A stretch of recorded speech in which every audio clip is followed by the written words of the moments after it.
नमस्कार, आप देख रहे हैं 10 में है दम। मैं हूं आपके साथ विवेक शांडिल्य। दिन भर की बड़ी खबरों के साथ आज हम बुलेटिन में बात करने वाले हैं इजराइल और फिलिस्तीन की। तो सबसे पहले बता देते हैं आपको किन किन खबरों पर बात होगी। सबसे पहले बताएंगे आपको इजराइल और फिलिस्तीन के बीच ताजा हालात क्या हैं। दुनिया में ऐसे कयास लगाए जा रहे हैं कि अगले 24 घंटे में सीज फायर का ऐलान किया जा सकता है, यानी दोनों देशों के बीच गोलीबारी थम सकती है। तो क्या ऐसा होने वाला है, बताएंगे आपको।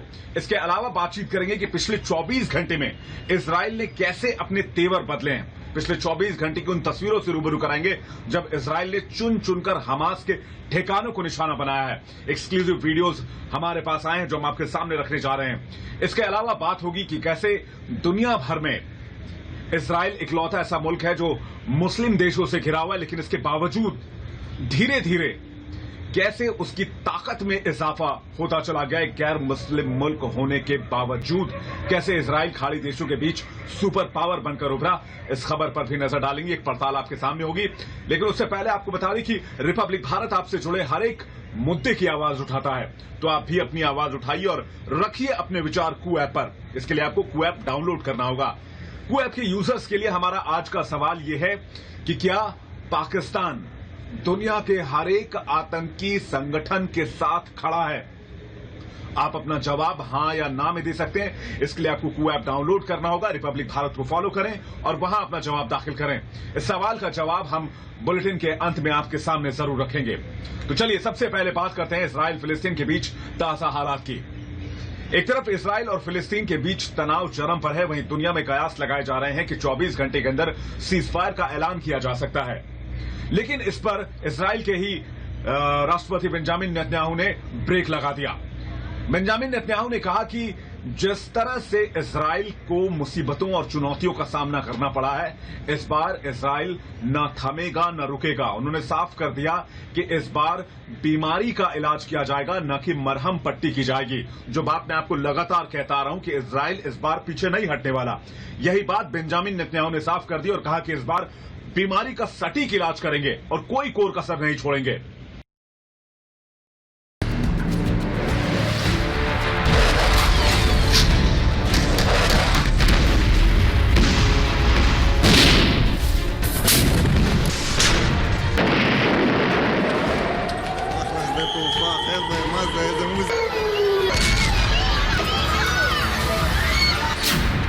हमास को नेस्त नाबूद करने के मूड में इजराइल।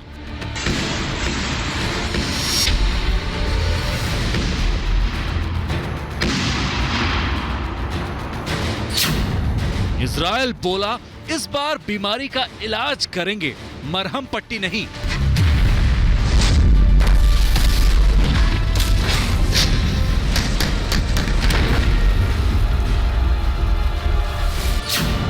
इजराइल ने हमास पर फिर किए ताबड़तोड़ हवाई हमले।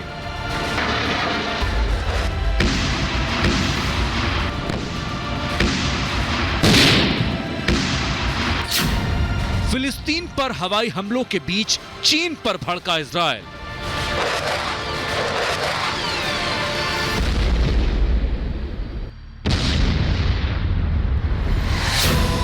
इजराइल फिलिस्तीन की लड़ाई में क्यों कूदा लेबनान?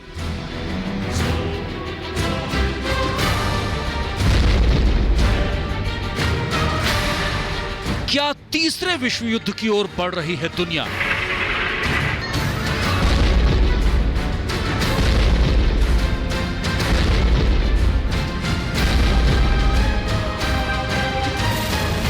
इजराइल और फिलिस्तीन के बीच गोला बारूद, रॉकेट और मोर्टार है।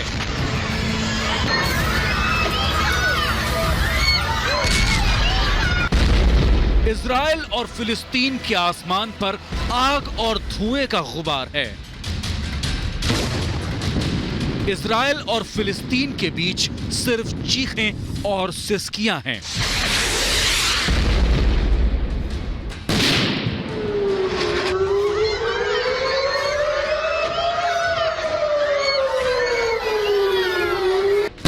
इजराइल ने आज तड़के गाजा पट्टी में एक साथ कई हवाई हमले किए, जिसमें कम से कम एक फिलिस्तीनी नागरिक मारा गया और कई घायल हो गए।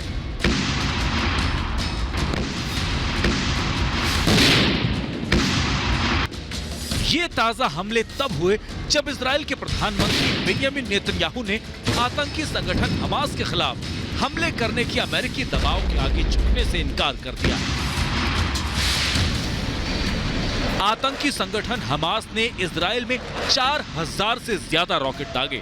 वहीं इजराइल ने भी हमास के हमलों का मुंहतोड़ जवाब दिया।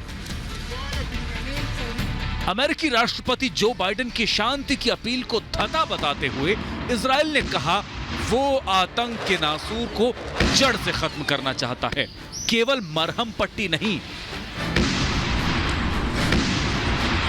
अमेरिका में इजरायली राजदूत गिलैड अर्दान ने कहा कि ये युद्ध इजराइल और फिलिस्तीन के बीच नहीं है, बल्कि इजराइल और आतंकी संगठन हमास के बीच है।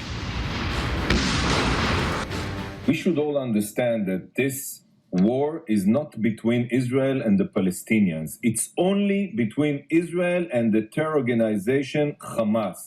Look, we didn't seek this conflict. In fact, we did everything in our power to stop it and de-escalate the situation. But Hamas, unfortunately, was determined to instigate violence. And now that we are destroying its terror machine, of course, they are looking for a ceasefire, but we are looking for a cure and not a band-aid. Israel के ताबड़तोड़ हमलों के बाद से Hamas की सांसें उखड़ने लगी हैं। पिछली जंग की शुरुआत करने वाला हमास अब सीज फायर करके जान बचाना चाहता है।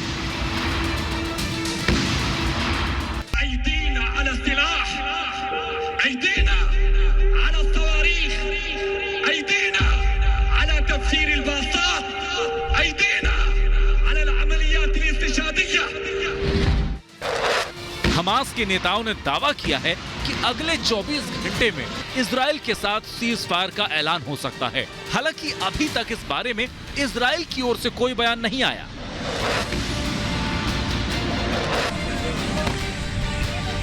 साल 2014 के बाद हुए इस सबसे भीषण संघर्ष में अब तक गाजा पट्टी में कम से कम 227 लोग और इजराइल में 12 लोग मारे गए हैं। हमास ने इजराइल पर जहां करीब 4000 रॉकेट दागे, वहीं इजराइल की सेना ने भी सैकड़ों हवाई और जमीनी हमले किए। इजरायली सेना का दावा है कि उसने हमास कमांडरों के कम से कम 4 मकानों को निशाना बनाया, साथ ही सैन्य ढांचों को भी निशाना बनाया गया।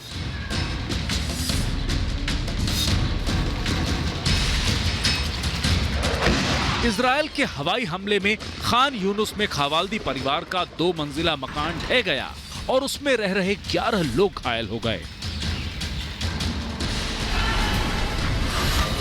वहीं इजराइल के हमले की गूंज दुनिया के ज्यादातर इस्लामिक मुल्कों में पहुंच रही है। इजराइल के रॉकेट हमलों, बमों की बारिश और ताबड़तोड़ सैन्य हमलों से हड़कंप मचा हुआ है। हालांकि पिछली बार की तुलना में हमास इस बार ज्यादा आक्रामक तरीके से हमलों को अंजाम दे रहा है।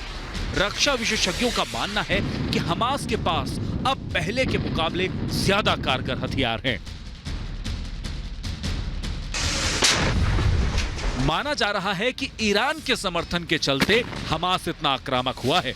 एक रिपोर्ट के मुताबिक ईरान ने फिलिस्तीनी आतंकी संगठन हमास को अपनी मिसाइलों को विकसित करने में मदद की है।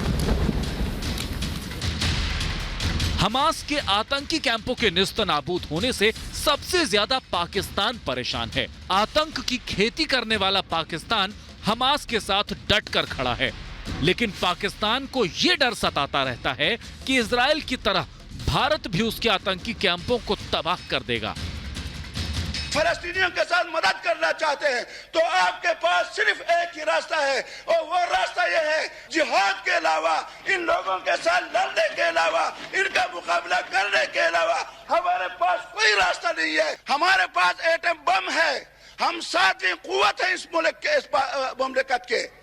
जनाबे चेयरमैन साहब, ये एटमी कुव्वत कब काम आएगा?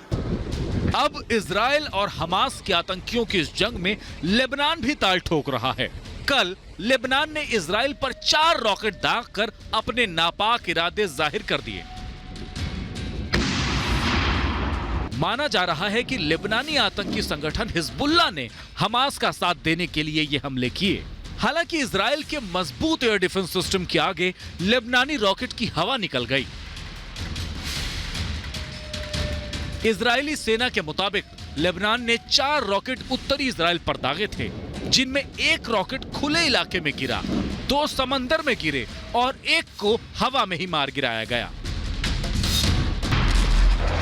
लेकिन सवाल है कि जिस तरह इजराइल और फिलिस्तीन को लेकर दुनिया के देश 2 खेमों में पड़ते जा रहे हैं, इसको देखकर यह कहा जा सकता है कि दुनिया तीसरे विश्व युद्ध की तरफ कदम बढ़ा रही है। Bureau report, Republic Bharat. लगभग 2 हफ्ते होने वाले हैं जब फिलिस्तीन और इजराइल आमने सामने आ चुके हैं। फिलिस्तीन में मौजूद आतंकी संगठन हमास लगातार फिलिस्तीन की ओर से इजराइल के ऊपर रॉकेट हमले कर रहा है, लेकिन पिछले 24 घंटे में इजराइल ने अपनी तकनीक की मदद से, अपने नए मिसाइलों की मदद से हमास के एक ठिकाने को नेस्तनाबूद कर दिया। पिछले 24 घंटे में जो वीडियो सामने आया उसे देखकर आपको अंदाजा होगा कि इजराइल कहर बनकर फिलिस्तीन पर टूट रहा है और हमास के पास इसका कोई जवाब नजर नहीं आ रहा है।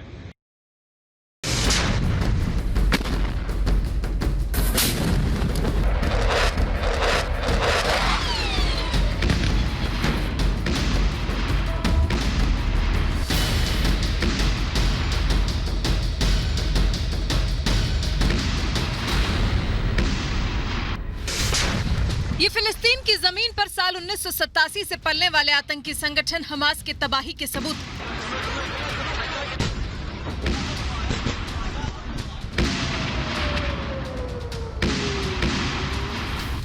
पिछले 34 साल में उसने तिनका जोड़कर जो आतंक और दहशत की इमारत खड़ी की थी, उसे इजराइल ने पिछले 24 घंटे में एक कर ढहा दिया, ताकि इन ठिकानों पर छिपते छिपाते हमास का प्रायोजित आतंकवाद फिर सिर न उठाने लगे, जैसे उसने 10 दिन पहले इजराइल के नागरिकों के खिलाफ उठाने की गुस्ताखी की थी, जिसकी सजा उसे पिछले 10 दिनों से मिल रही थी। एक कर उसके ठिकाने इजराइल के लड़ाकू विमानों, बमों और रॉकेट की वजह से जमींदोज होते जा रहे थे। सिर्फ पिछले 24 घंटों में इजराइल के एयरफोर्स ने उसके 8 ठिकानों को नेस्तनाबूद कर दिया। इजराइल के लड़ाकू विमानों ने इसकी शुरुआत एक ऐसे अपार्टमेंट से की जो आतंकवादी संगठन हमास से जुड़ा हुआ था, जिसका इस्तेमाल उसके आतंकी इजराइल के खिलाफ हमलों के लिए कर रहे थे। इजराइल के लड़ाकू पायलटों ने उसी अपार्टमेंट की खुली खिड़की से हमास के आतंकियों के लिए मौत का पैगाम भेज दिया। देखते ही देखते हमास का ये ठिकाना आग के गोले में तब्दील हो गया, जिसमें वहां छिपे हमास के आतंकी भी जलकर खाक हो गए।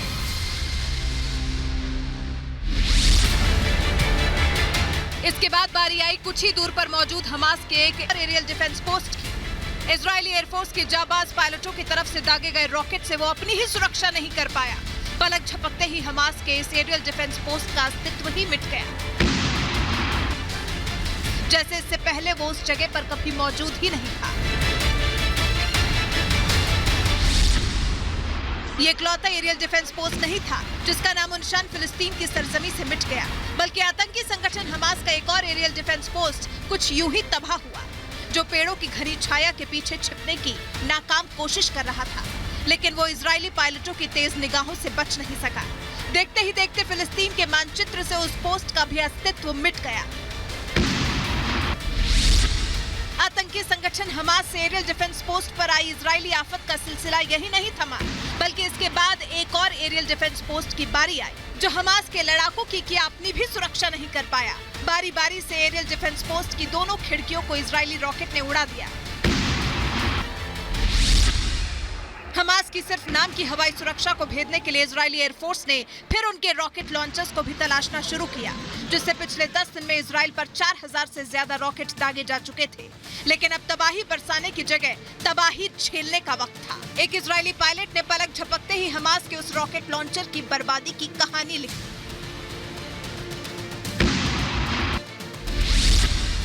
हमास की रॉकेट लॉन्चिंग की साइट्स की तलाश और फिर उनको तबाह करने का सिलसिला आगे भी बढ़ा। इस बार इजराइल के लड़ाकू विमानों की जद में आई एक और multi barrel rocket launching site. Israeli शहरों पर मौत बरसाने वाले इस रॉकेट लॉन्चर को भी पता नहीं चला कि वो कब तबाह हो गया। पेड़ों की घनी छाया में हमास के इस ठिकाने की भी कब्र खुद गई। इसके बाद इजरायली एयरफोर्स का यह हवाई बेड़ा हमास की एक और रॉकेट लॉन्चिंग की साइट की तरफ बढ़ा, क्योंकि इजराइल के जाबाज पायलटों को उसकी बर्बादी की भी कहानी लिखनी थी।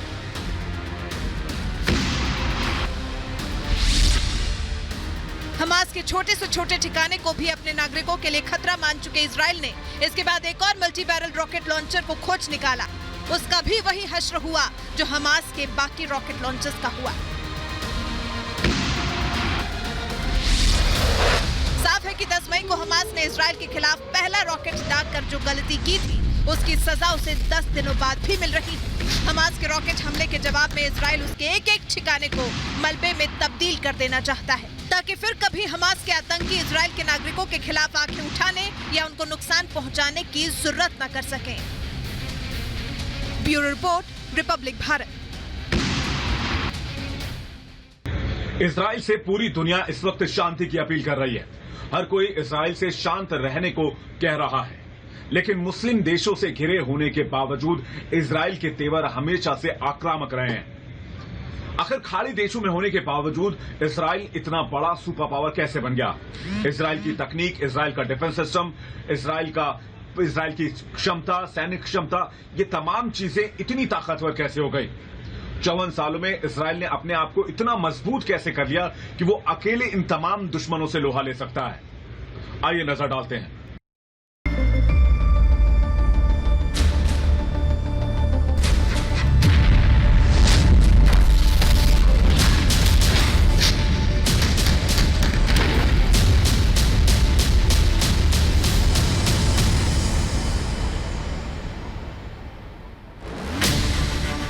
आखिर इजराइल से खाड़ी के मुस्लिम देश चिढ़ते क्यों हैं?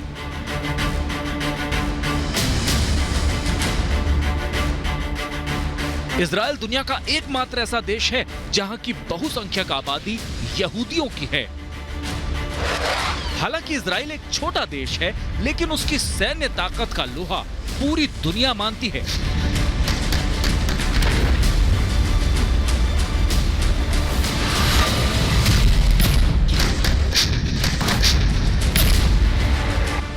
करीब 54 साल पहले इजराइल और उसके पड़ोसियों के बीच युद्ध भड़क गया था, जिसे अरब इजराइल युद्ध के नाम से जाना जाता है। हालांकि ये लड़ाई महज 6 दिन ही चली, लेकिन इसका असर आज तक नजर आता है।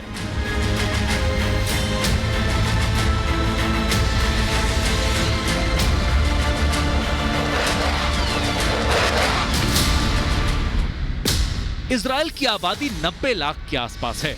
यहाँ ना तो ज्यादा खनिज संपदा थी, ना ही उर्वर मिट्टी और ना ही तेल। लेकिन जिस तरह यहूदियों ने इस देश को बदल कर रख दिया और देखते ही देखते सुपर पावर बन गया, ये दुनिया के लिए एक मिसाल है।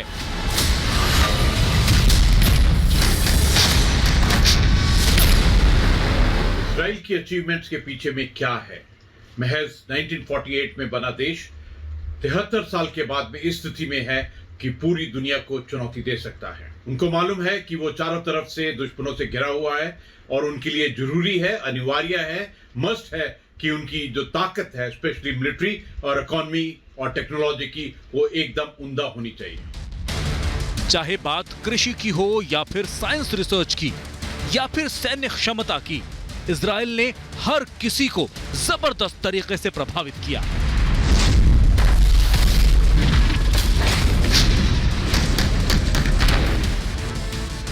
एक वक्त तो यह कहा जाता था कि इजराइल कभी अपने पैरों पर खड़ा नहीं हो पाएगा, लेकिन आज वो हाईटेक सुपर पावर देश है।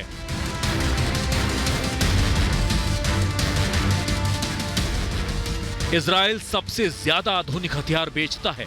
दुनिया की दवाइयों के बहुत से पेटेंट उसके पास हैं। इजराइल ने अपने देश में हर सेक्टर में ऐसा सिस्टम तैयार किया है जिसे मिसाल माना जाता है। इजराइल में हर नागरिक के लिए सेना में सेवा देना जरूरी है, चाहे महिला हो या पुरुष, उसे सेना में सेवा देना अनिवार्य है। इजराइल के तकरीबन सारे नेता और प्रधानमंत्री सेना में काम करके ही सत्ता में आए, इसलिए वो सभी इजराइल की सामरिक ताकत पर हमेशा ध्यान देते रहे।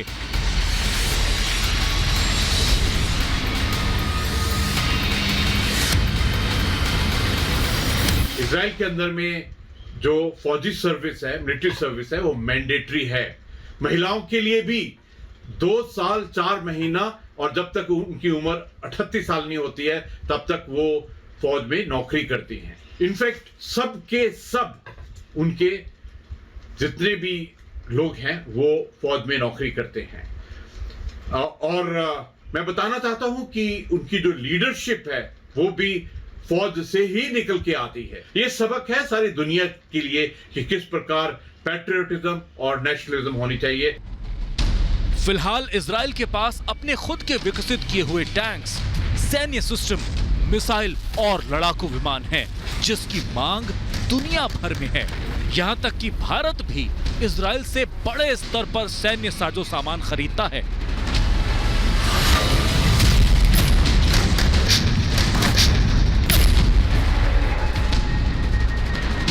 इजराइल के पास अपना डिफेंस सिस्टम है। वो किसी भी देश से अपने सैटेलाइट साझा नहीं करता।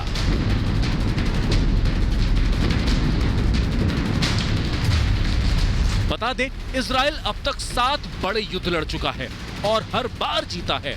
इजराइल की थल सेना, नौसेना और वायुसेना के बीच अच्छा तालमेल है।